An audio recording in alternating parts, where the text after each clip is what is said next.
Breaking update చూస్తే కనుక RTC JAC నేతలు ఎవరైతే ఉన్నారో వాళ్ళు సచివాలయానికి వెళ్తూ ఉన్నారు. ఆర్టీసీ జేఏసీ నాయకులు సబ్ కమిటీతో ప్రభుత్వం ఏర్పరిచిన సబ్ కమిటీతో సమావేశం కూడా జరగబోతున్నారు.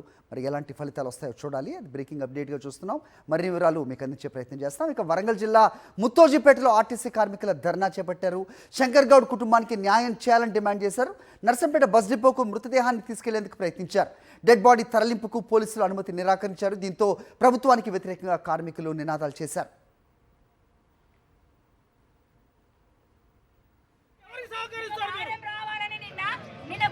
కార్మికుల ప్రాణాలంటే మీకు లెక్కలేదా? మీకు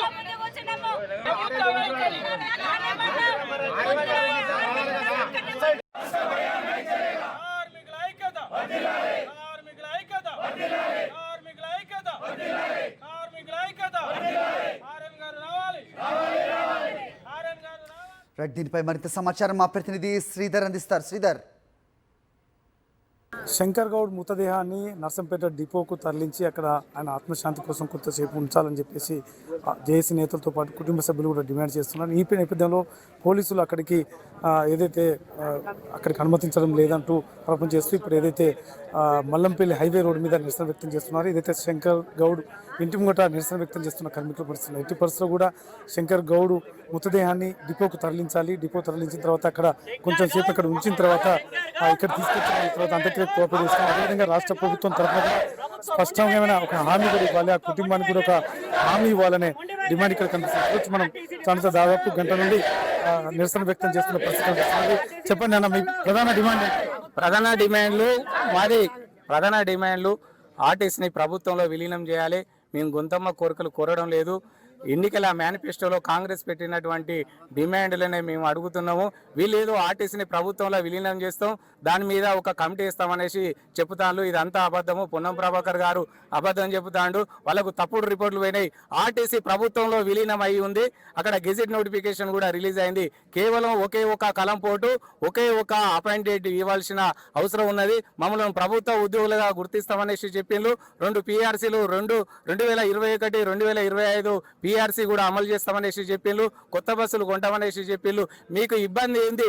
ఆర్టీసీని ప్రభుత్వంలో విలీనం చేయడానికి అసలు చేస్తారా చెయ్యరా? ఏదన్నా క్లారిటీగా చెప్పాలి. ఈ రోజు నర్సంపేట డిపోలో జరిగినటువంటి కోల శంకర్ గౌడ్ మృతదేహానికి 99 డిపోలలో కూడా ఆర్టీసీ కార్మికులు ఈ రోజున నిరవధికంగా సమ్మె చేయడం జరుగుతుంది. కనీసము చనిపోతే పార్థివ దేహాన్ని డిపోకు తీసుకుపోవడానికి కూడా అనుమతి ఇవ్వడం లేదు. మరి ఇది ఏంటిది? కనీసం నివాళులు 10 నిమిషాలు నివాళులు అర్పించకుండా ఈ ప్రభుత్వం అనుమతిస్తుంది. దీన్ని మేము తీవ్రంగా నర్సంపేట డిపో కార్మికుల తరఫున మేము డిమాండ్ చేస్తాం. మొత్తానికి ఏదైతే శంకర్ గౌడ్ మృతదేహాన్ని డిపోకు తీసుకెళ్ళాలి, అదేవిధంగా కుటుంబానికి న్యాయం చేయాలి. ముఖ్యంగా రాష్ట్ర ప్రభుత్వం ఏదైతే హామీ ఇచ్చిందో ఏదైతే హామీలు కూడా అమలు చేయాలంటూ డిమాండ్ చేస్తున్నారు. ఇప్పటికైతే చాలా ఉద్రిక్త వాతావరణం నెలకొంది. ముత్తోజిపేటలో ఏం జరుగుతుంది? ప్రతిక్షణం పోలీసులు మాత్రం పహారీలో ఉన్నారు. దాదాపు బారికేడ్స్ ఏర్పాటు చేశారు. పూర్తి స్థాయిలో భద్రత ఏర్పాటు చేశారు. అయితే బీఆర్ఎస్ నేతలు, బీజేపీ నేతలు కూడా జిల్లా బంద్ పాటించడంతో పూర్తిగా అసలు అంత్యక్రియలు అయ్యేంత వరకు కూడా, అదేవిధంగా హైదరాబాద్లో జరుగుతున్న చర్చలు జేఎస్లో ఏ మేరకు సఫలీకృతం అవుతాయి, తర్వాత ఇక్కడికి ఎటువంటి ఆదేశాలు వస్తున్నాయి, టెన్షన్ వాతావరణం మాత్రం నర్సంపేటలో కనిపిస్తుంది. రామరాజుతో శ్రీధరెడ్డి, సాక్షి న్యూస్, నర్సంపేట.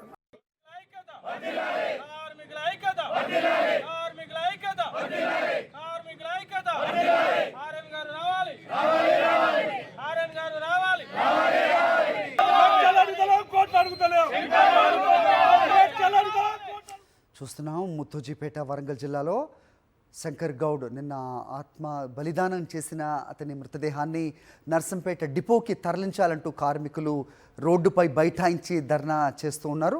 మరోవైపు ప్రభుత్వం తరపున జేఏసీ నేతలతో భేటీ కావడానికి, అలాగే పరామర్శించడానికి కూడా వచ్చిన విజువల్స్ మనం ఇంకో బాక్స్లో చూస్తున్నాం. శంకర్ గౌడ్ ఇంటి వద్ద అయితే ఒకంత ఆందోళనకర పరిస్థితి అయితే నెలకొంది. శంకర్ గౌడ్ మృతదేహాన్ని డిపోకి తరలించాలంటూ కూడా పట్టుబడుతున్న కార్మికుల విజువల్స్ ఒక బాక్స్లో మనం చూస్తున్నాం. జనగామలో టెన్షన్ వాతావరణం నెలకొంది. జనగాం బస్టాండ్ వద్దకు ఆర్టీసీ కార్మికులకు మద్దతు తెలపడానికి వచ్చారు ఎమ్మెల్యే పల్లా రాజేశ్వర్ రెడ్డి. ఆర్టీసీ కార్మికులను అనుమతించాలని పల్లా డిమాండ్ చేశారు. దీనికి పోలీసులు అయితే అనుమతి ఇవ్వలేదు. దీంతో ఆర్టీసీ కార్మికులకు పోలీసులకు మధ్య తోపులాట జరిగింది. గేట్లు తోసుకుని వచ్చి డిఎం కార్యాలయం ముందు నిరసనకు దిగారు కార్మికులు, బీఆర్ఎస్ నేతలు.